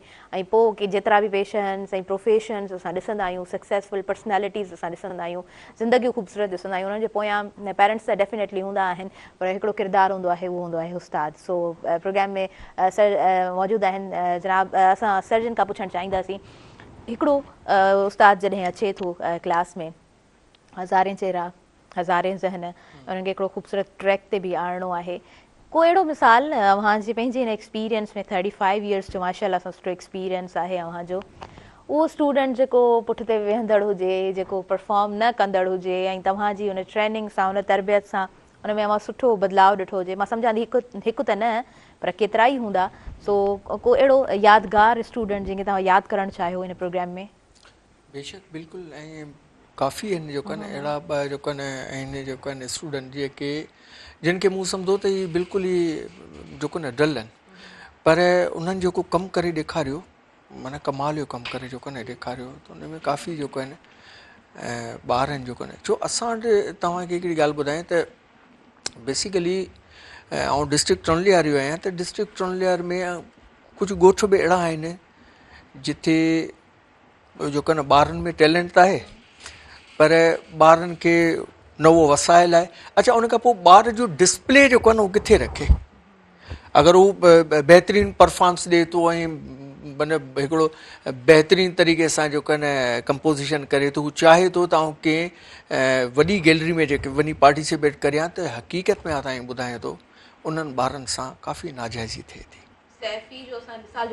ॾिसो सैफ़ी जेको आहे न इन ॾिसो केॾो जेको न बहितरीनु, सोशल मीडिया जो वॾो किरदारु हुयो जो पेंटिंग्स उनखे वापसि मिलियूं, ठीकु आहे न, पर ॾाढो वॾो लॉस त आहे न। मूंसां इलाही जेको न ॾाढा मामला थिया आहिनि हक़ीक़त में तव्हां ॿुधायूं, पर छा आहे जो उहा ॻाल्हि त असां हिमत कोन हारीसीं।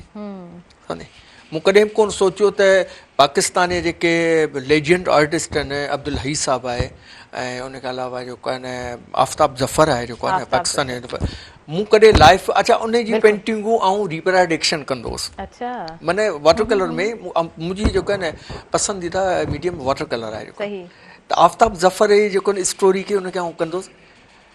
हिकिड़े ॾींहुं जेको आहे न बाक़ाइदे जेको आहे न आर्ट काउंसिल मां जेको आहे न मूंखे आवाज़ु आयो त आफ़ताब ज़फ़र जो ऐं हई साहब जो, त सारंग आपको जो ना हमारे ग्रुप में जो ना पार्टिसिपेट करना है। अच्छा, मैंने हई साहब, आफ़ताब ज़फ़र टियों ही नाचीज़ जेको रिप्रोडक्शन कंदो, त माना ज़िंदगी में अहिड़ा बहितरीनु मौक़ा मिलनि था।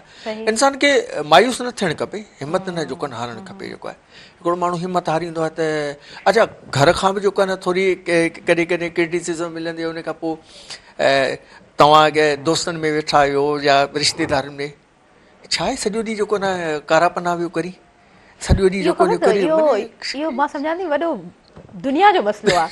तव्हां दुनिया जा सक्सेसफुल जेतिरा माण्हू ॾिसो, किथे न किथे उहा शइ काउंट कराईंदा आहिनि त हा फैमिली में कॾहिं कॾहिं ईअं मतिलबु दड़को बि मिलंदो हुयो, कॾहिं डिस्करेज थी वेंदा हुआसीं। सो इहे मसइला त असां कॾहिं बि यकीन उन शइ खे असां कोन ॾिठो। असां पोइ बि जेको आहे अच्छा असांजो हिकिड़ो रूटीन कमाल इहो हूंदो, प्राइमरी स्कूल खां निकिरंदासीं थेलो ॻिचीअ में हूंदो, मानी जेको आहे न रखीसीं ऐं ड्रॉइंग बोर्ड खयोसीं, केॾी महिल सिमटी ॿोरी मिली, केॾी महिल जेको आहे न कॉटरेज पेपर मिलियो, खणी वियासीं कंहिं जेको आहे न कुंड ते ॾिसो इन में वण लॻो पियो आहे ऐं ट्यूबवेल लॻो पियो आहे ऐं ॿ टे जेको आहे न हारी आहिनि जेके कमु कनि पिया, ऐं साम्हूं वेही करे जेको आहे ॿ टे दोस्त उनखे जेको न कंपो इहो असांजो तक़रीबन हर ॿिए ॾींहुं टे ॾींहुं असांजी कंपोज़िशन असांजी हूंदी जेको आहे। ज़बरदस्त ज़बरदस्त। वॾनि शहरनि में इहे शयूं कोन्हनि। असां वटि त जेको न रोज़ जेको न नई कंपोज़िशन आहे, कमाल जी कंपोज़िशन आहे। सही पिया चओ, बिल्कुलु बिल्कुलु। उहो ई वसाइल जॾहिं घणा आहिनि त पोइ वॾे पैमाने ते उहा शइ ज़ाहिर थिए थी, वसाइल घटि आहिनि त पोइ उहा शइ किथे न किथे डिस्करेज थिए थी। अच्छा जी, लाइव कॉलर असां सां गॾु आहिनि, उन्हनि खे असां शामिल कंदासीं। हलो, अस्सलाम वालेकुम। वालेकुम सलाम व रहमतुल्लाहि व बरकातहू। जी, तव्हांखे मां भली कार चवां थी, कीअं आहियो? मदीने शरीफ़ में मौजूदु आहियो, असांजे लाइ खोड़ सारियूं दुआऊं कयो था, अलाए नथा कयो? हरदम हरदम था कयूं दुआऊं, हरदम था कयूं, पर उस्ताद खे चयो न, अॻे जेके उस्ताद हूंदा हुआ सुठो पढ़ाईंदा, वण जे हेठि वेही, सही, उनमें शागिर्द सुठा पैदा थींदा हुआ ऐं सुठो माहौल हूंदो हो। अॼु उस्ताद ईअं छो था कनि? हा मीरजा साहब, तव्हां सही चयो, बिल्कुलु सही तव्हां चयो। अॼुकल्ह वरी शागिर्दनि ते बि थोरी नज़र विझो, अहिड़ा शागिर्द छो नथा पैदा थियनि? उस्तादनि जूं त शिकायतूं घणियूं आहिनि सभिनी वटि, पर वरी शागिर्दनि ते बि थोरी नज़रसानी कजे। शागिर्द अॼु दुनिया में माण्हू चढ़ी विया आहिनि मथे, पर कुझु न कुझु त कनि न। जी बिल्कुलु बिल्कुलु, महिरबानी महिरबानी, तव्हां कॉल कई ऐं असां हिन ॻाल्हि खे जेको आहे सो उस्ताद मौजूदु आहिनि त उन्हनि खां पुछूं था, ऐं खोड़ सारियूं असांजे लाइ दुआऊं कयो, ऐं तव्हां उन सरज़मीन ते मौजूदु आहियो जिथे त दुआऊं यकीन न घिजनि थियूं। असांजे लाइ ख़ासि तव्हां दुआगू रहिजो। सो जी, असां जेकॾहिं उस्ताद जी ॻाल्हि कयूं था, मां नथी सम्झां, उस्ताद अॼु ॾींहं ताईं बि शानदार उस्ताद मौजूदु आहिनि, ख़ूबसूरत कमु कनि पिया, ऐं ख़ूबसूरत असां जेको आहे सो कमु थींदे ॾिसूं पिया।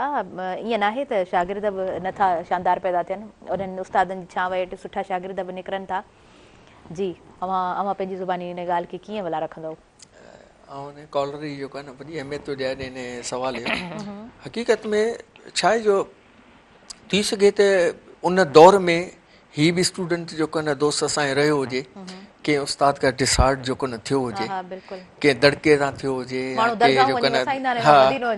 ठीकु आहे, त थी सघे त हिनखे को दड़को मिलियो हुजे, उन में डिसहार्ट जेको न थियो हुजे, त उस्ताद ईअं कोन हूंदा आहिनि। उस्ताद जेको आहे न, उस्ताद हिकिड़ो शफ़ीक़ हूंदा आहिनि, ऐं उस्ताद जेको आहे न लफ़्ज़ी जेको आहे न उहो आहे ॾियणु जेको आहे, सम्झे, ऐं उस्तादी वॾे में वॾी जेको न ख़ुशी ऐं कामयाबी जेको आहे न उहा इहा ई आहे त उहो जेको ॿारु सुभाणे जेको आहे न कंहिं सुठे मक़ाम ताईं पहुचे थो, त वरी बि उन उस्ताद जो जेको न हुन सां जेको आहे न लाॻापो जेको न रहे थो वालदेन सां गॾु। बिल्कुलु बिल्कुलु, नज़ीर सारंग साहब तव्हां बिल्कुलु ठीकु चयो।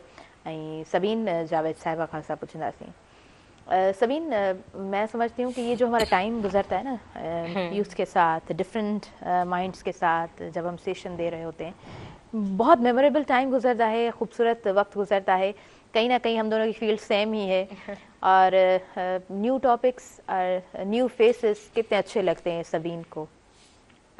V have to generate new chances, new faces. अब हम देखें ना, जब डिफरेंट जगहों पे जाते हैं, जब डिफरेंट लोगों से मुलाकात होती है, तो हम उनसे बहुत सारी चीज़ें सीख रहे होते हैं।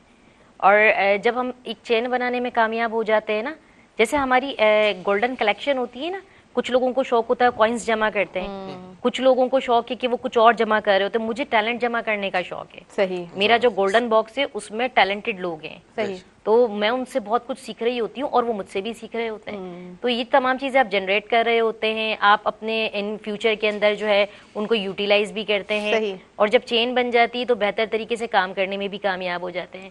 तो फिर आपके पास आइडियाज आते हैं जी, उस आइडियाज के थ्रू आप खुद भी टॉपिक्स जनरेट करते हैं। जरूरी नहीं कि एक ही अगर टॉपिक पे सब बात करें तो हम भी उसी पे बात करें। सही।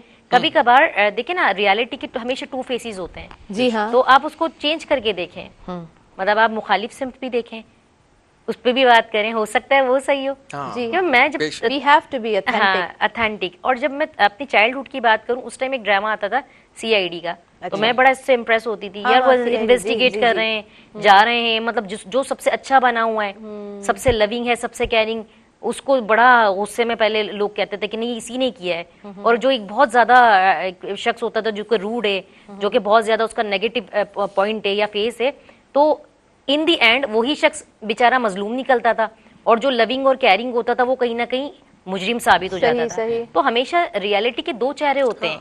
हकीकत के दोनों तरफ जाएं और इट्स नॉट ऑथेंटिक थिंग कि जैसा जाहिर है बातिन भी वैसा ही होगा। सही। Sometime- और फैल में फर्क हाँ, जब आ जाता है तो हाँ, सम टाइम बहुत खूबसूरत चीजों के पीछे बहुत बदसूरत चीजें होती हैं और इसी तरह से बहुत बदसूरत चेहरों के पीछे एक बहुत खूबसूरत प्यार करने वाली रूह होती है। हमें वो चेहरे वो चीजें तलाश करनी है। बिल्कुल बिल्कुल। तो ये अगर इसमें हम कामयाब हो जाएं तो ये सबसे हमारा अच्छा मोटिवेशन है और हम लोगों को जज करने से बेहतर उनको मोटिवेट कर सही। सकेंगे। अच्छा सबीन, ये क्वेश्चन भी वैलिड रहेगा कि आप कराची की यूथ को भी देख रही होती हैं। वैसे तो ओवरऑल ये हैव सेड कि मैं पूरे पाकिस्तान में मेरे सेशंस होते रहते हैं, कल्चरल बैरियर्स और डिफरेंट चीज़ें वो माइंडसेट में देख रही होती हूँ। लेकिन कराची की यूथ, और अगर हम हैदराबाद की बात करें या आप सिंध के डिफरेंट इलाकों में जाएं तो इनमें क्या डिफरेंस है वहाँ की यूथ में और यहाँ की यूथ में? सिंध को तो मैं ये कहती हूँ कि सूफिया कराम की ज़मीन है और इस पे अल्लाह का बहुत करम है जी। और मेरी फर्स्ट प्रायोरिटी भी सिंध है क्योंकि जाहिर सी बात है हम यहाँ पैदा हुए हैं, यहाँ रहते हैं, यहाँ से हम ग्रो हुए और यहाँ का ही असर है जो हम बात करते हैं, हम लोगों को अट्रैक्ट करने में कामयाब होते हैं। आप देखें कि दूसरी जगहों पे जहाँ पे भी मैंने ट्रैवल किया, मैं गई तो मुझे सबसे ज़्यादा टैलेंट, स्पेशली जो रूरल एरिया है हमारा इंटरनल, अगर आप सिंध के अंदर जाएं तो वहाँ के लोग बहुत ज्यादा ट्रांसपेरेंट है। जी हाँ, ट्रांसपेरेंट है तो ये चीज उनको मुनफरिद बनाती है, ट्रांसपेरेंसी जो होती है कि हाउ मच यू आर इनोसेंस। तो अब वो इतने मासूम भी हैं और इतने सादा भी हैं और मतलब कि वो टैलेंटेड भी हैं। टैलेंटेड होने के लिए आपको जरूरी नहीं कि आपको बहुत उसको सीख कर है, तो वो अब जाके देखें तो वो चीजें मुझे इतनी अट्रैक्ट करती हैं और ये मैंने खुद जज किया है, मेरी अपनी ऑब्जर्वेशन है, मेरी अपनी जजमेंट है कि हमारा जो टैलेंट है वो सिंध में बहुत ज्यादा है और लेकिन हमारे पास जो है ना अपॉर्चुनिटीज कम है। ठीक अपॉर्चुनिटीज होनी चाहिए। जी सबीन साहिबा, हम यहीं से कंटिन्यू करेंगे। जी नज़ीर सारंग साहब, असां वहाँ सां भी कंटिन्यू कंदासीं प्रोग्राम के, पर वक्त थी वियो आहे शॉर्ट कमर्शियल ब्रेक जो। जी असां ब्रेक की तरफ़ वधूं था ऐं भरपूर सहकार मौजूदु आहे डॉन चांहि ठाहिण वारनि जो, सो तव्हां वठी सघो था इज़ीली। तव्हांखे शॉप ते कंहिं बि शॉप ते मिली वेंदी ऐं टोकन ज़रिए तव्हां लखपति बि बणिजी सघो था। ऐं जी गॾोगॾु भरपूर सहकार मौजूदु आहे स्किन वाइट गॉट मिल्क साबुण जो, जेको एडवांस फॉर्मूला सां गॾु मौजूदु आहे ऐं गॾोगॾु सहकार मौजूदु आहे गाला बिस्किट जो। नंढड़ो ब्रेक आहे, काॾे न वञिजो, ॾिसंदा रहिजो अवांजो पंहिंजो प्रोग्राम सुबुह में।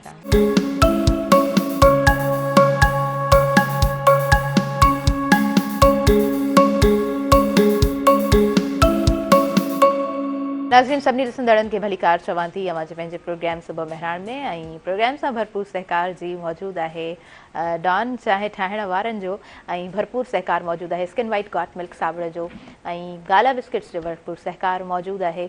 सो इन तरफ़ ख़ूबसूरत असांजा महिमान मौजूदु आहिनि। सारंग साहिबु मां खां पुछणु चाहींदमि, खोड़ सारियूं ॻाल्हियूं पाण कयूं आहिनि जे प्रोग्राम में, आर्ट जी फील्ड ते असां ॻाल्हायो आहे ऐं जीअं असां रिसोर्सिस ते ॻाल्हायो आहे, असां टैलेंट ते ॻाल्हायो आहे, सुठो कमु थिए पियो। घटि रिसोर्सिस जे हूंदे बि असां उहे आर्टिस्ट ॾिठा आहिनि जो ॾिसंदे इंसाननि जी ज़िंदगी हैरान थी वेंदो आहे।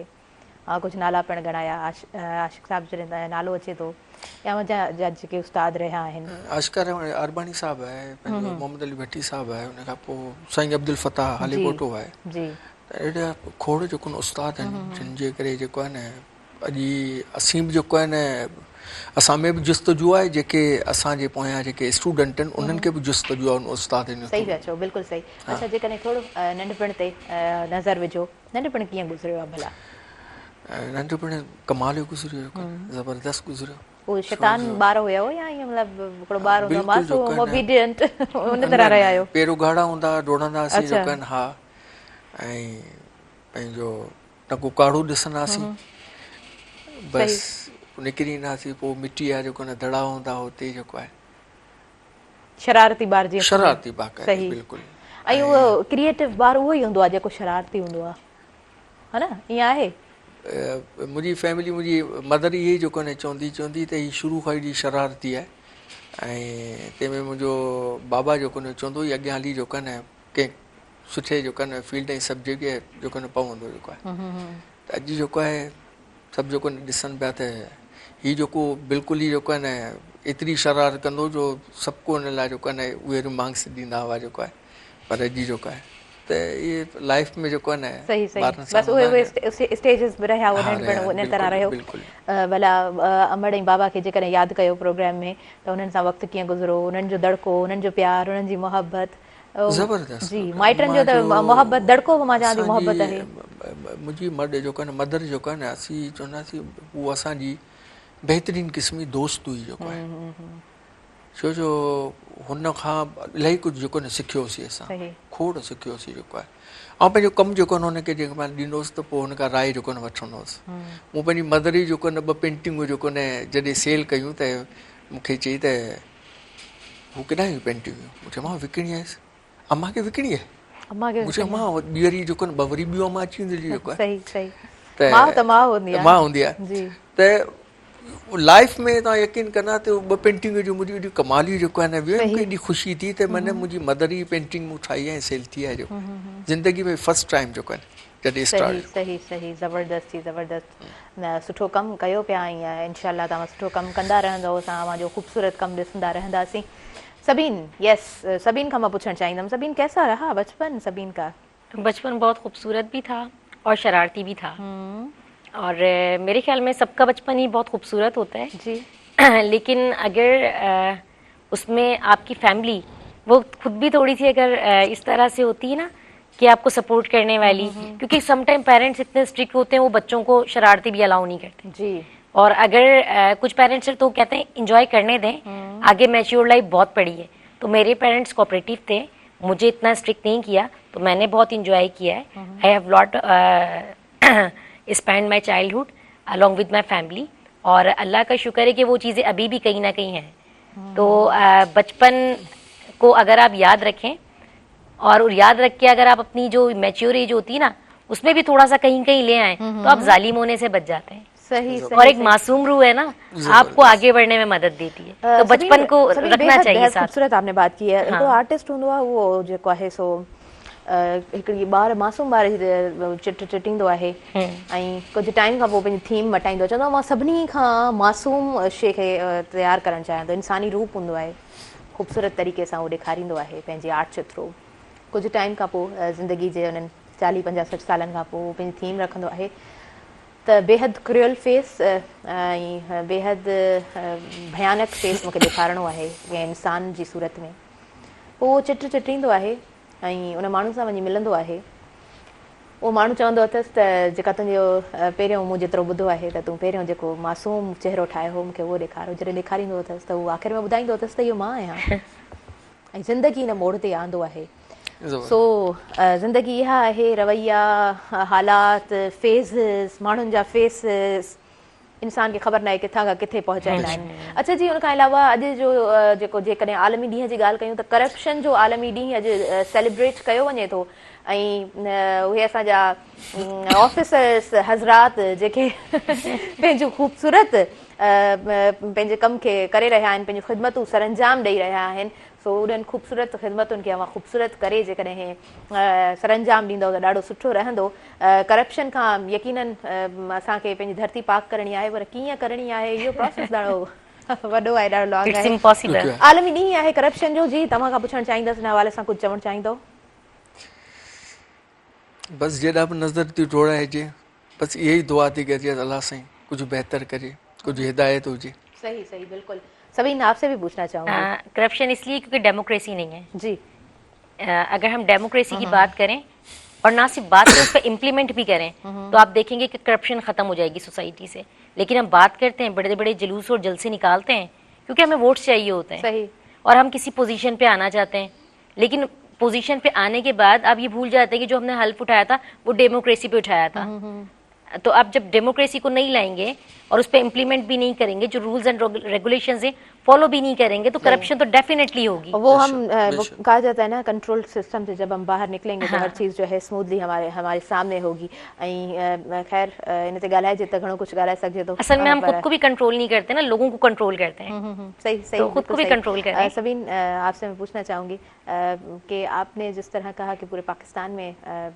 आना जाना रहता है खूबसूरत जगह की अगर बात करें तो सबीन कहाँ जाना पसंद करती हैं? इसमें तो कोई शक नहीं है कि नॉर्दर्न एरियाज जो हमारे हैं पाकिस्तान के इन जैसा हुस्न पूरी दुनिया में कहीं नहीं है। आप चाहे गिलगित चले जाएं, क्वेटा चले जाएं, मरी चले जाएं, कगान चले जाएं, आप रत्ती गली चले जाएं, मतलब ये बहुत खूबसूरत जगह हैं जी। और पर्सनली मुझे बहुत अच्छी लगी। तो और स्पेशली स्लामाबाद का मोनाल, तो मैं जब कभी उस साइड जाना होता है तो मैं ज़रूर विजिट करती हूँ। ज़बरदस्त जी, ज़बरदस्त। ऐं खाइण पीअण में छा पसंदि आहे सभिनि खे? मुझे मोस्टली तो राइस मुझे बहुत अच्छे लगते हैं। बिरयानी? हाँ, बिरयानी आई लव इट, क्योंकि ऑल टाइम चल जाती है। ऑल टाइम बिरयानी हर वक्त हलंदी आहे। असां छोकिरियुनि खां मां सम्झां थी बिरयानी। और अगर शामी कबाब भी हो साथ तो फिर क्या बात है, रायता भी हो साथ में, सैलेड भी हो साथ में, तो क्या ही बात है जी। अच्छा जी सर, तव्हां खां पुछंदासीं कहिड़ी जॻह ते वञणु पसंदि हूंदो आहे, कहिड़ी जॻह वधीक सुठी लॻंदी आहे? सारी सिंध पिरीअ जो पाछो, पर तव्हां खां पुछूं था। असांखे त मारी जो देश सुठो थो लॻे। हा हा, कमाल जी कमाल। थर त थर आहे। हाँ बिल्कुल बिल्कुल। अच्छा, नॉर्दर्न एरियाज़ यकीनन बेहद खूबसूरत, पर मैनेजमेंट पे त ॾिसजे न। असां जेकॾहिं हिते पंहिंजी मैनेजमेंट खे ॾिसूं त पोइ ॾाढो ॾुख थींदो आहे। प्लेसिस त असां वटि बि खोड़ सारा आहिनि, पर यस वही मैनेजमेंट जी ॻाल्हि अची वेंदी आहे। खाइण पीअण में छा पसंदि आहे? स्पेशली त माना मच्छी। मच्छी पसंदि आहे, ओके जी। ऐं जेकॾहिं मौसीक़ी जे बाबति पुछे त मौसीक़ी केतिरी वणंदी आहे? आर्ट आई मौसीक़ी सही। ऐं जेको इंस्ट्रूमेंटल म्यूज़िक हले, गॾो गॾु आर्ट हले, त वाह, छा त कमाल थी वेंदो आहे। कमाल ज़बरदस्त। ज़बरदस्त। उन खां अलावा कुझु राइटर्स जिन सां वाबस्तगी रही हुजे, जिन सां सुठो वक़्तु स्पेंड थियो हुजे? खोड़ जेको आहे राइटर जेको आहे, या रसूल बख्श अली जो सां तव्हांजो सुठो वक़्तु अली गुज़रियो साहब सां आहे? जेको जी। न रहियो आहे, उन खां पोइ पंहिंजो ठीकु आहे जी। अच्छा, रसूल बख्श अली जो साहब जी जेकॾहिं ॻाल्हि कयो था त का यादगार मंजूर कालरू आहे सुठो जेको अच्छा आहे। अच्छा, हा हा, बिल्कुलु बिल्कुलु, मंजूर कालरू बेहतरीन जेको आहे। ज़बरदस्त जी। रसूल बख्श अली जो साहब सां का अहिड़ी यादि जेका यादि करणु चाहियो प्रोग्राम में? पलीअ साहब जेको आहे न, जॾहिं आउं नंढो हुउसि जेको आहे न, जेको आहे न 6 जेको आहे न क्लास में पढ़ंदो हुउसि, त पलीअ साहब डिस्ट्रिक्ट लेयर में असां ॾींदो।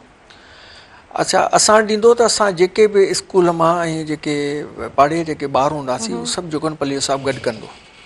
सही। गॾु कंदो।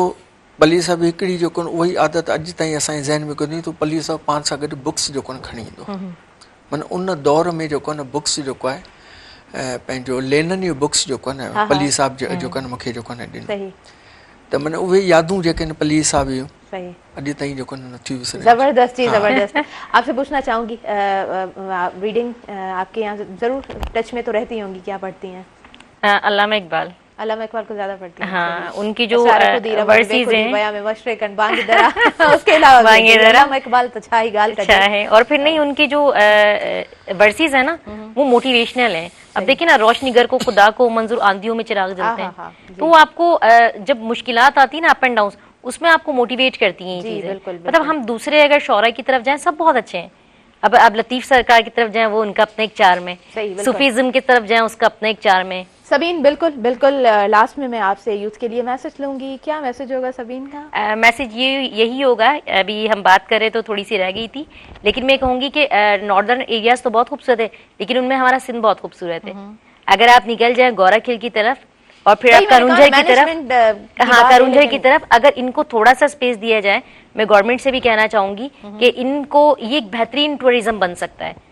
इन पे काम किया जाए, इनको रेनोवेट किया जाए। बिल्कुल, बिल्कुल। इनको जो है आप देखिए यहाँ से कितना इनकम जनरेट होगी, लोगों को अपॉर्चुनिटीज भी मिलेंगी। डेफिनेटली। और जितने जो बेरोजगार बैठे हुए हैं ना सिंध में, उन सबको यहाँ से मौके भी मिलेंगे एम्प्लॉयमेंट के। बिल्कुल। तो इस पे काम किया जाए। खूबसूरत बात, खूबसूरत बात। और आपका इन शॉर्ट क्या मैसेज होगा? इन शॉर्ट यही मैसेज है कि कभी भी हिम्मत ना हारे, डर के आगे जीत है। बस इस जीत को फोकस करना है और डर से लड़ना है। इंशाल्लाह U will get the your victory and U will touch the sky. ज़बरदस्त जी, ज़बरदस्त।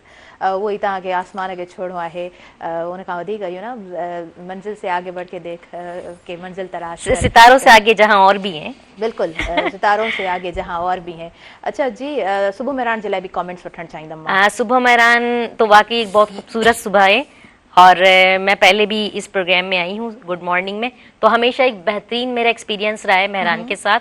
और मेहरान जो यूथ को मौका देता है, ये सबसे बड़ी एक प्लस पॉइंट है जी। क्योंकि वो यूथ को मौका दे और यूथ के साथ एक खूबसूरत बात हो न्यू आइडियाज के साथ। सही। तो कुछ अच्छा मेहरान आगे तक जाए। Congratulations thank you so much Sabeen, thanks to you, तव्हां असांजे प्रोग्राम में आयो। Thank you. खूबसूरत प्रोग्राम सबीन जावेद सां तव्हां ताईं पहुतो आहे। नाज़रीन जी सारंग साहब, अव्हां खां मां मैसेज वठंदमि, छा मैसेज हूंदो? मैसेज मुंहिंजो इहो आहे त सुबुह महिराणे जे हवाले सां त कमाल आहे जेको आहे न, छो जो यूथ खे ऐं उन खां पोइ वॾी ॻाल्हि आहे त माने सिंधी आर्टिस्टनि खे एतिरी पज़ीराई ॾियणु ऐं उनजी ॻाल्हि जेको आहे न पूरी दुनिया ताईं जेको न पहुचाइणु, त कमाल जो जेको आहे न। ऐं इहा दाद जेको आहे न महिराण जेको आहे न, सुबुह महिराण खे जेको आहे न भरपूर तरीक़े सां जी जेको आहे जी न जी, दोस्तनि महिरबानी तरफ़ां महिरबानी। जेको आहे न, तव्हांजी बिल्कुलु। स्टूडेंट्स जे लाइ, यूथ जे लाइ को नहिड़ो मैसेज?